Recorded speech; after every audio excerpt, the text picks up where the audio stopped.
Okay, Bismillahir Rahmanir Rahim. Nahmaduhu wa nusalli ala Rasulil Kareem.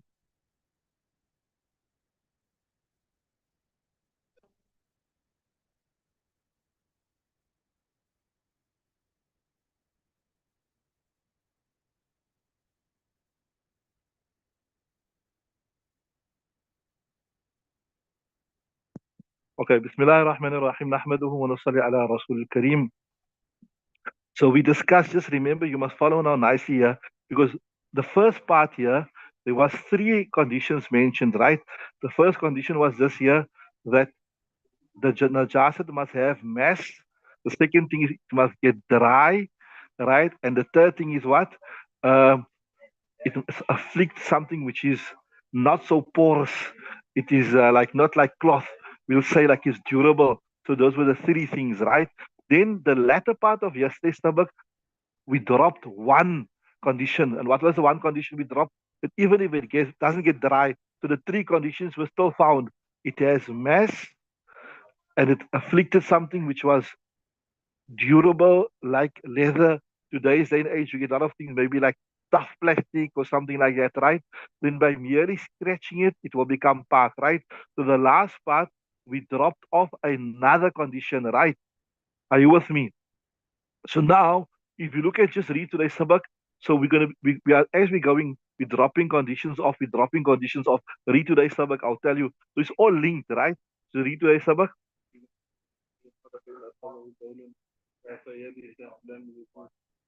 Lam yajuz hatta yaghsilahu. So we're still speaking, Bismillah ar-Rahman ar-Rahim, nahmaduhu wa nusalli ala Rasulil Kareem. So we're still speaking about the same, a khuf, which is like leather or a shoe, a boot, or in today's day and age, you get like maybe plastic stuff, you get like those reef socks, whatever, something tough like that, right? So the same thing. So remember, we dropped off the first condition at the end of yesterday's sabak, that it didn't dry. The najasat that has mass, you just scratch it off, and we said the preferred opinion is by thoroughly scratching it will become park. Now we're going to drop off another condition, that it doesn't have mass. The najasat afflicts the khuf, but it doesn't have mass. So you got a khuf, leather bag, leather shoe, whatever, scabbard, your sheath, whatever. But in asabahu bawlun, now a completely liquid thing afflicted it, contaminated it, right? Fayabisa, and it even became dry. So that same concession that existed, or the same concession that is there for the najasat became dry, it is not here, right? So lam yajuz hatta yaghsilahu. So the najasat that does not have mass is completely viscous. It's a liquid. You have no option but to wash it, even though it afflicts your hoof. So if you were wearing your hoof forever, you went to the toilet, you got messed, or maybe, if you use a flat toilet, whatever, you got messed, and then there is no concession for you. You have to wash the najas off. Alam yajid hatta yaghsilahu. Right? So they're saying, وَكَذَا كُلُّ مَا لَا جِرْمَ لَهُ. So like that, every najasat that does not have mass, it is flowable, it is a liquid, right? وَكَذَا كُلُّ مَا لَا جِرْمَ كَالْخَمْرِ. So he always try to give perspective to the masla. So what they're saying is, if, for example, you, like I told you, urine came onto your hoof, right? Then you can't just dry it off. You can't scratch it off. That concession of scratching was for that najasat that had mass, and originally it dried out. Right? Are you with me? Right. So وكذا, and like that, كل ما لا جرم له كالخمر, like alcohol. Right. Carry on reading from there.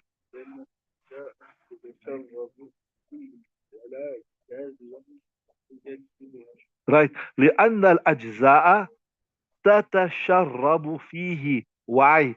Because even though um, you are dealing with a hoof, which is leather, it's more tougher, it's more durable, but the najasat is completely liquid, right? So, and so it will penetrate it more, as opposed to a najasa that has mass. So what we're saying is a najasa that has mass, it maybe just penetrates the surface. So by a thorough scratch, you could get rid of it. But here, because it's liquid, it will penetrate deeper into the hoof. And when it penetrates deeper into the hoof, it is now necessary for you to wash it out. You understood that? That's what they're saying. That's exactly لأن الأجزاء تتشرب فيه. This word comes from shariba. Yashrab means to drink. So here, what I mean, it will drink it, it will take it in deeper, right? Right? And then wala jadiba yajzibuhu. So like we're saying also, when you add an najasat that was had mass, right? And when it dries, it will shrink and it will, maybe not completely, but to a great extent, it will draw the najasat. So two things. One is it was leather, so the najasat never go very deep in. That's the first thing, right? And the second thing is because it has mass, when it dries, it will draw that najasat out. But here, both are not found. First, the najasat doesn't have mass. And secondly, it went deep in, right? And it's not to say when it dries, it will draw it out. Well, right? So, wala jaziba yajzibuhu. So, there is nothing that jazab means jazab to pull. They can say there's no drawer. What's a nice word? Something will draw it out, pull it out. That's yajzibuhu. Then waqila.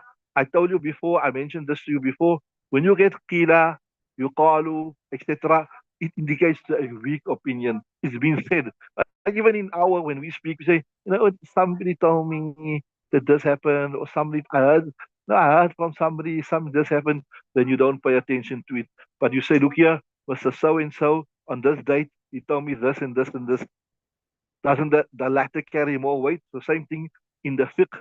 Generally, where you get qila, yuqalu, etc., the fatwa is not on that. Yes, sometimes the ulama, at the time of need, they will give fatwa on qila, yuqalu, but that is for them to decide. Other than that, we must stick to that which the fatwa is given on it, right?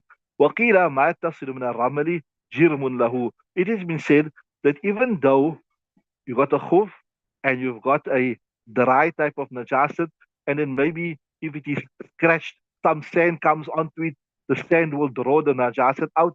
Like, I told you, I mentioned to you, like nowadays we have a pen. When you write, you got the ball. This was mind you, we take this for granted. You see this pen here, it got this ball in here, which regulates the flow of the ink. So the ink comes out in a steady. We take this for granted, but when this was invented, it was a great invention. It was revolutionary. So before that, you had to take the tip, you had to dip it in the ink, and you had to write. So the ink would be uneven. So then what they would do, they would have like a chalk or something. They would throw it on there, and that would dry the ink up, right? So it's like a jazib. So they're saying something similar like this here, that if you put like sand on there, the sand will draw the najasat out. But as I said, the fatwa is not given on that. Kila shows it's weak, right? Waqila ma tasilu bihi min ramli jirmun lahu. It is said that what joins it from the sand, it will serve the same role as the mass, like how when the mass dries and it takes it out, this will also take it out. But that is not correct, right? So as you're going along, you can see we're dropping off the conditions. We are dropping. So now first we dropped off this year that it was dry. Sorry, it was wet. Then we dropped off. We went to a lower thing. It was a liquid type of najasat. Now we're even dropping lower. Now you have the thing that has been afflicted. It is a porous thing. It is porous that the najasat will penetrate deep into it. And okay, read from there.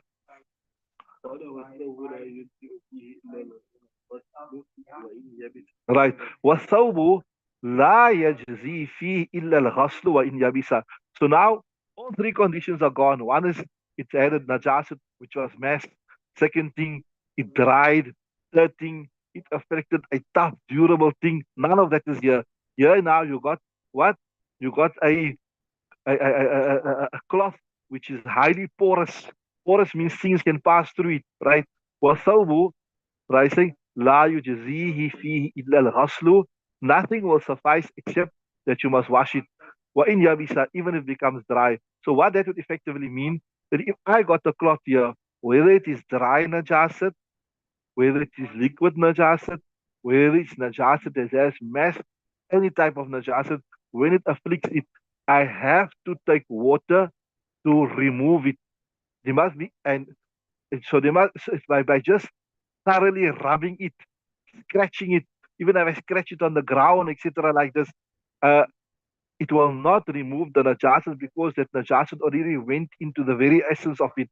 And the only thing is water, or like we discussed there, according to the preferred opinion, that any other clear liquid that has the ability to to wash something away, that will be sufficient, right? Because the najasat has went deep in, right? So same thing you're saying, وَالثَّوْبُ, and the cloth, لَا يُجْزِيهِ فِيهِ إِلَّا الْغَسْلُ, that you have to wash it. And the interesting thing there is they never say al-ghaslu bil-ma, because it doesn't have to be washed by water. It can even be washed with anything else that will remove the najas, right? وَإِنْ yabisa, even though it becomes dry. Why? Carry on. لأن الثوب يتداخله كثير من أجزاء النجاسة فلا يخرجها إلا الغسل. Right. لأن الثوب why? Because لأن الثوب لتخلخله تخلخل يتخلخل لتخلخله, because a cloth, right? I translated like this, لتخلخله, because of its porous nature. يتداخله كثير من أجزاء النجاسة, right? Because of its porous nature, a lot, right? You go to the file, right? A lot of the particles of the najasa يتداخلوا will penetrate it, right? So a mere scratch or rub will not be sufficient. فلا يخرجه إلا الغسل. So nothing will remove all that najasa إلا الغسل, except a thorough wash, be it water, or be it what? Or be it vinegar, or any other thing, any type of chemical or something like that, right? So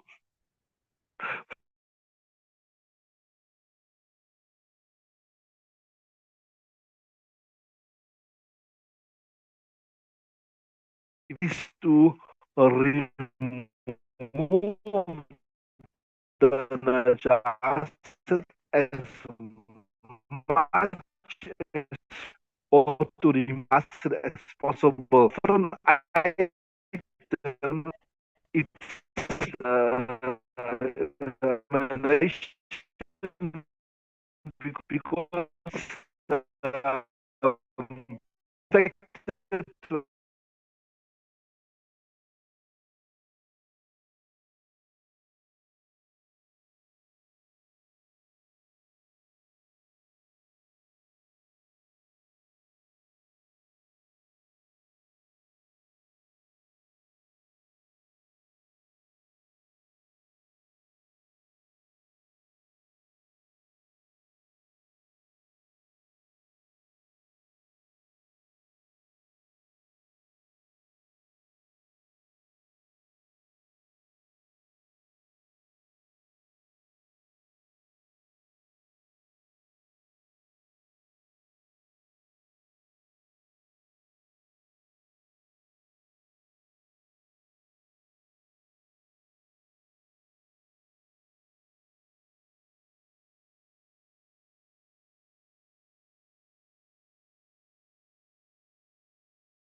So we're back online. I think we were off for a day. Huh? Now it's on.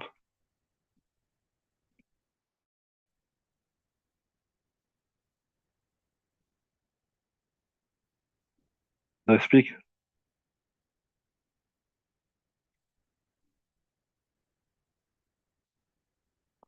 Okay, are we back on now?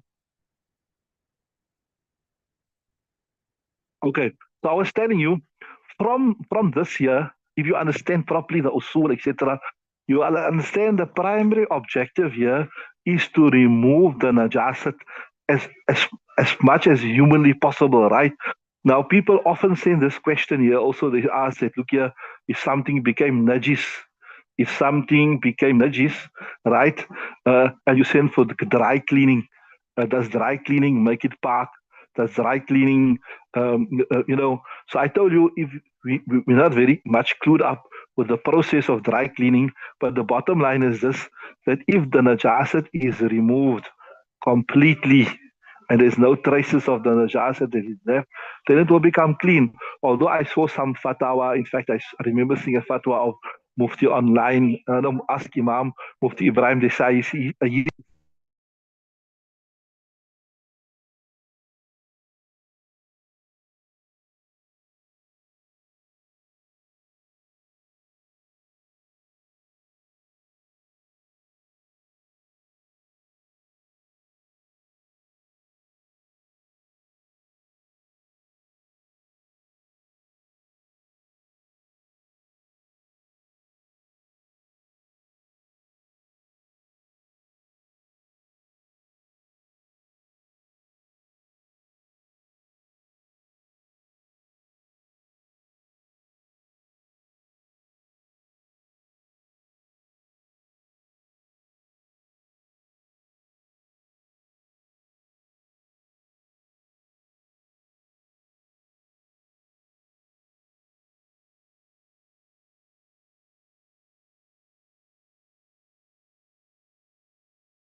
on.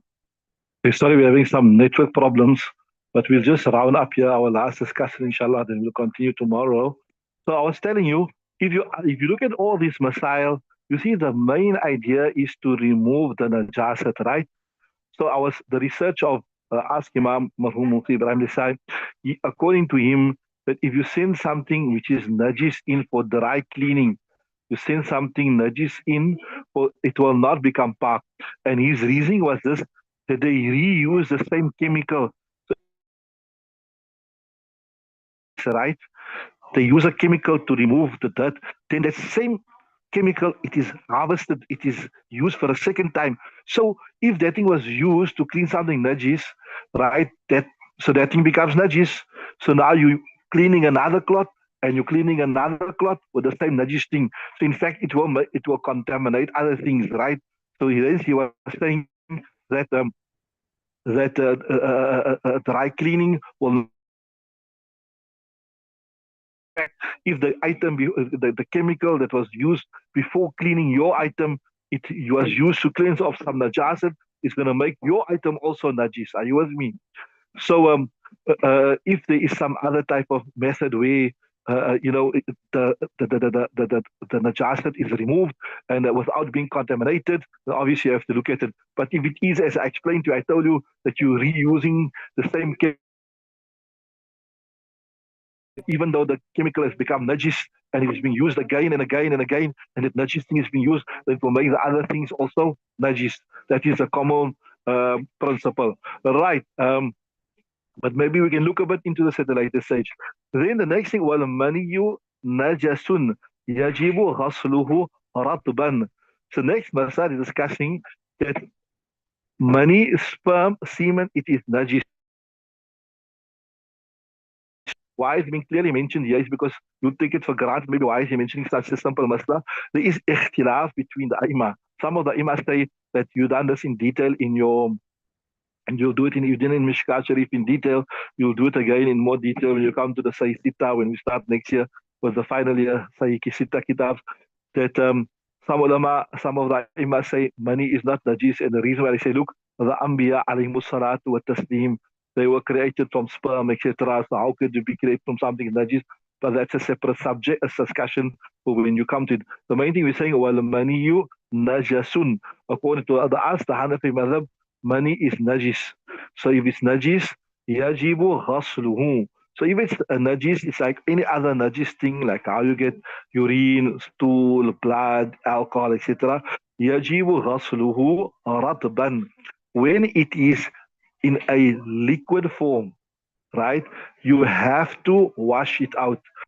فإذا جف على الثوب أجزأ فيه الفرك. But when it dries upon a cloth, then the scratching will be sufficient. We did touch on this discussion yesterday. We told you in previous time maybe that when the when the this is established contrary to qiyas, contrary to logic, that when, and this, you remember the previous masla which we spoke about here, the first one here, وَإِذَا أَصَابَ الْخُفَّ نَجَاسَةٌ لَهَا جِرْمٌ كَالرَّوْثِ. That is different masla. That referred to any najasat which comes on a leather khuf. This is different here. Here we speak about money on a cloth, sperm on a cloth. It is two different maslas. That is a general masla. That is a general masla that is not specific to money. It's any najasat on any durable thing. This is a separate masla here that we speak about money on a cloth, right? So if you had to apply the general ruling, then it would be necessary to wash it, because normally when any najasat, whether dry or wet, mass or no mass, when it afflicts a cloth, then it was necessary to wash it. That's the standard default ruling. But money is just an exception, that when it dries up and it forms like a mass, then there, even though it's a cloth, you can scratch it only for money, not for other things. Are you with me? So this is not related to that masla in any way. This is a separate masla, which is regards to cloth. That cloth, when it's afflicted with najasat, whether dry, whether wet, whether mass or no mass, right? It has to be washed. And there's one exception to the rule, and that is money. When it dries, it can be scratched. And that is based upon the hadith of Rasulullah. So see them. What I'll prove to say, فَإِذَا جَفَّ عَلَى الثَّوْبِ أَجْزَأَ فِيهِ الْفَرْقُ. When it dries upon a cloth, then washing it is sufficient. لِقَوْلِهِ عَلَيْهِ السَّلَامِ. Because of the statement of Nabi Sallam, لِعَائِشَةَ, for Aisha, فَغْسِلِيهِ إِنْ كَانَ رَطْبًا, that you must wash it if it is still wet, liquid form. But وَفْرُكِيهِ إِنْ كَانَ يَابِسًا, but you can scratch it off when it is dry. And I told you the only time you can scratch it off is when it, like in previous times, when people were stronger, it would form like a lump, like a mass. So by scratching it off, you're scratching off also what penetrated the cloth. But today, where it's so weak and waterish, obviously it won't. So it won't suffice. وقال الشافعي, Imam Shafi, المني طاهر, that money is طاهر. Right? And what's the proof there? وَالْحُجَّةُ عَلَيْهِ مَا رَوَيْنَا. Our proof is what we narrated here, that Nabi Sallallahu Alaihi Wasallam instructed Hazrat Aisha Siddiqa radiallahu ta'ala anha, that no, you have to wash it when it's wet, you have to scratch it when it's dry. If it was spark, as Imam Shafi suggests, then there wouldn't be that instruction, right? So then there's another clear hadith, إنما يغسل الثوب من خمس, that the cloth is washed 3 times. وذكر منها المنية, and Nabi mentioned from those things that afflict the cloth and make it najis is also money. Okay, time is up. We'll stop there. So three things we learn from this here. That money is najis, right? So obviously, something which is najis, you can't take it into your mouth, right? So there's a subtle indication there also for the intelligent people. Then the second thing we learned here is when the when the money is in a liquid form, then you have to wash it. But if it happens that it becomes dry and forms a lump and is scratchable, then you can scratch it off, and that will be sufficient, right? We'll stop there. We'll continue tomorrow, inshallah. Subhanallah wa bihamdihi, subhanakallah bihamdika.